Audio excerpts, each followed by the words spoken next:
Assalamualaikum warahmatullahi wabarakatuh. Perkenalkan, saya Rifka Ayunda dari kelas 12 IPA 1 dengan nomor absen 36. Di sini saya bagian dari kelompok seni rupa dan akan mempresentasikan tugas pribadi saya, yaitu di bagian seni lukis.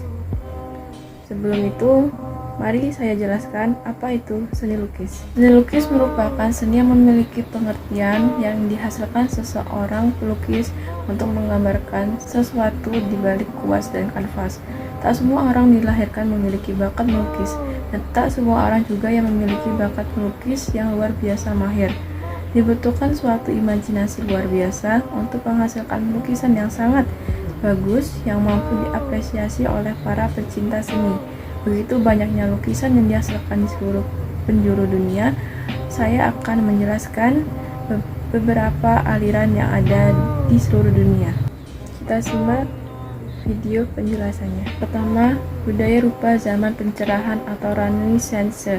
Zaman pencerahan atau lebih dikenal dengan zaman Renaissance merupakan era kebangkitan kebudayaan Eropa dari masa kegelapan yang amat dikuasai oleh pihak gereja dan terjadi pada abad ke-15 sampai 16, berpusat di Italia yang berpengaruh sangat luas di seluruh Eropa.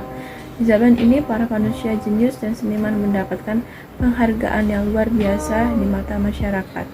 Ada seni yang semula bersifat pemujaan kepada keagungan Tuhan mulai berkembang pada objek manusia dan alam. Renaissance kerap diartikan sebagai kebebasan berpikir dan kebebasan meneliti apa saja yang ada di dunia dan diungkapkan dalam karya seni. Tokoh yang terkenal yaitu Leonardo da Vinci, Michelangelo, dan Renaissance. Mereka tidak hanya terkenal dalam bidang seni lukis, tapi mahir juga dalam bidang seni patung, arsitektur, anatomi, sains, dan berbagai macam keahlian dari mereka. Berikut contoh dari seperti lukisan ini, yaitu lukisan Mona Lisa. Adalah lukisan yang diproduksi sekitar 1504 oleh seniman Italia Leonardo da Vinci. Budaya rupa barok dan rokoko. Gaya barok berkembang pada paruh kedua abad ke-16 setelah seni rupa dari Italia berkembang dan melukis ke berbagai negara Eropa. Ciri utamanya adalah adanya kebebasan seniman untuk mengekspresikan diri melalui karya-karyanya dan karyanya lebih hidup. Seniman yang terkenal Peter Paul Rubens 1577 sampai 1640 berasal dari Belanda. Dia juga sebagai pelopor gaya barok. Rembrandt van Rijn 1606 sampai 1809. Gaya rokoko dinilai sebagai penyelewangan gaya barok yang telah jenuh. Ciri gaya ini adalah terdapatnya hiasan yang berlebihan baik pada bangunan seni patung maupun seni lukis. Tokoh seniman ini yaitu Antoine Weiss, yaitu di lukisan. Contoh dari lukisan budaya barok dan rokoko adalah dari seniman Rembrandt, yaitu Night Watch, seperti gambar tersebut. Ketiga yaitu neoklasisme dan romantisme. Gaya klasisme atau klasik adalah gaya yang diadopsi pada zaman kejayaan Romawi dan Yunani. Monumen bergaya klasik El Arch di Triomphe yang dirancang oleh Carl Green pada tahun 1936 pada masa pemerintahan Napoleon. Untuk selanjutnya, seperti lukisan yang di samping, lukisan ini beraliran impresionistik, yaitu suatu lukisan yang menampilkan bentuk yang sederhana, terlampau biasa dengan menggunakan dominasi kesan cahaya.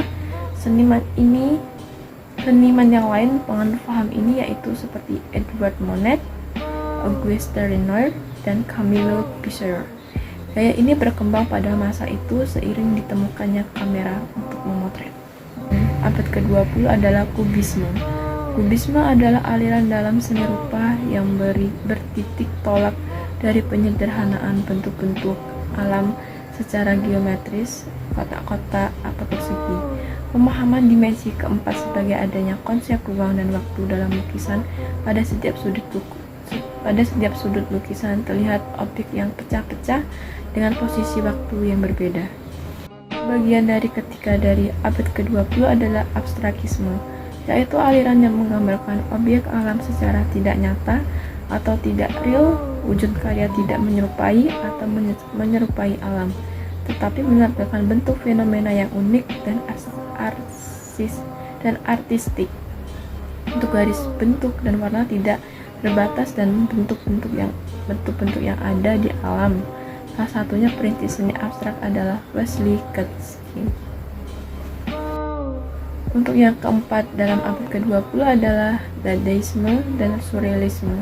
Dadaisme adalah gerakan seni rupa modern yang memiliki kecenderungan meniadakan hukum keindahan yang ada sebagai protes terhadap situasi sosial yang tidak merantau setelah Perang Dunia I.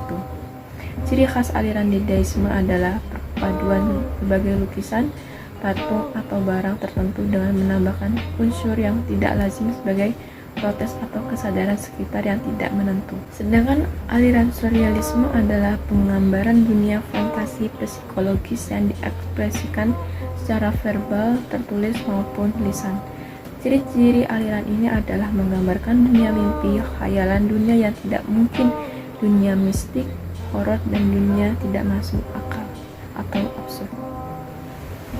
Seni lukis terakhir adalah seni kontemporer atau seni masa kini. 1. Pop art. Aliran pop art dicetuskan oleh kritikus Inggris Lawrence Allow pada tahun 1954. Istilah di Indonesia sering disebut seni populer. Aliran ini hampir sama dengan aliran Dadaisme, hanya saja pada aliran pop art lebih menekankan protes terhadap masyarakat Eropa yang pada waktu itu terlalu bergaya konsumtif, serta dalam mengekspresikan seninya sering menggunakan barang yang menjadikan konsumsi sehari-hari masyarakat.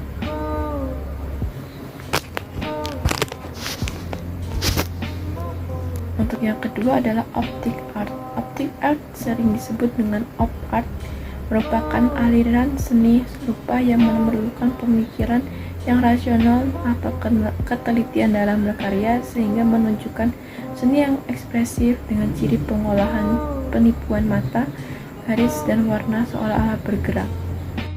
Untuk yang terakhir adalah postmodernisme. Aliran postmodernisme ini berkembang di akhir abad ke-20 setelah seni modern dianggap mengalami masa kebuntuan dibandingkan dengan seni modern yang para seniman hanya memusatkan pada ekspresi pribadi dan penggalian gaya baru. Pada seni postmodern, ungkapan seni lebih ditekankan kepada semantika atau makna rupa dan semiotika, permainan tanda rupa. Aliran postmodernisme sering memadukan antara benda atau barang dengan unsur rupa lainnya menjadi karya seni. Karya demikian kerap disebut sebagai seni instalasi, seniman yang terkenal. Demikian presentasi saya pada kali ini. Mohon maaf jika banyak salah kata dan perilaku. Sekian, wassalamualaikum warahmatullahi wabarakatuh.